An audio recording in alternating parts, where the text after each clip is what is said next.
the stories in the Bible. This is the story of Abram and the covenant that God made with him. Abram was a mighty warrior. His nephew Lot had been taken captive, but Abram had routed a few men and had defeated a large army, for which he was commended by a priest of the Lord. Abram had every reason to celebrate. Now we go into this time in which the Lord appeared to Abram at this moment to give him a message of great importance. After the time of the battle, the word of the Lord came to Abram in a vision. Abram looked up, and this is what he saw. "Fear not, Abram. I am your shield. Your reward shall be great." Abram replied, "O Lord God, what would you give me? I continue to be childless. I have but one heir, a servant named Eliezer of Damascus. Shall he be the one who receives all these promises? For you have given me no child, and a member of my household, a mere servant, shall be my heir." The word of the Lord spoke to Abram. "This man shall not be your heir. Your very own son shall be your heir." The Lord brought Abram outside. He said, "Look up to the heavens. Can you count the stars? Try and count them. See if you can count them."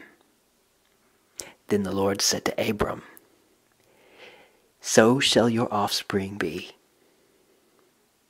Abram trusted the Lord, and the Lord saw that Abram was trusting, and the Lord considered Abram a righteous man.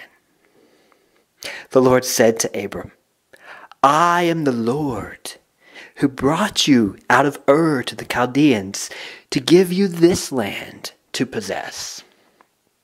But Abram said, "O Lord God, how am I to know that I shall possess all this land?" The Lord said to Abram, "Bring me a heifer 3 years old, a female goat 3 years old, a ram 3 years old, a turtle dove, and a pigeon." Abram gathered up these livestock, and he brought them. In the ancient tradition of that land, he cut them in half, and he laid them one above the other. He did not cut the birds in half. Now, the birds of prey were flying overhead. They saw this pile of blood and gore. They swept down, and yet Abram drove them away.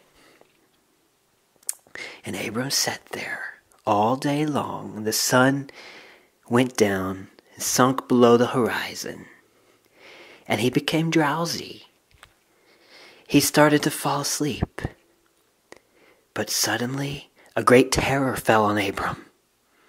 The Lord said to Abram, "Know for certain, you and your family will indeed be wanderers in this land, as if someone who does not own this land.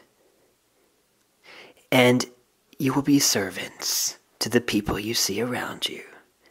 But I will bring judgment on the nation that drives them to servitude. After 400 years of serving that nation, I am going to set them free. But you shall go to your fathers in peace. You shall be buried at an old age. You will live a full life.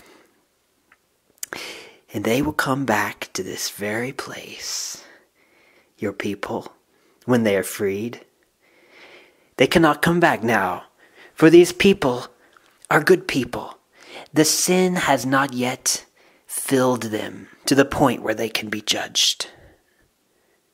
Now when the sun was completely down, it was completely dark, a great smoking fire pot swept down from heaven, and a torch came between the pieces on the ground which Abram had left. And that is the story of how God made a covenant with Abram.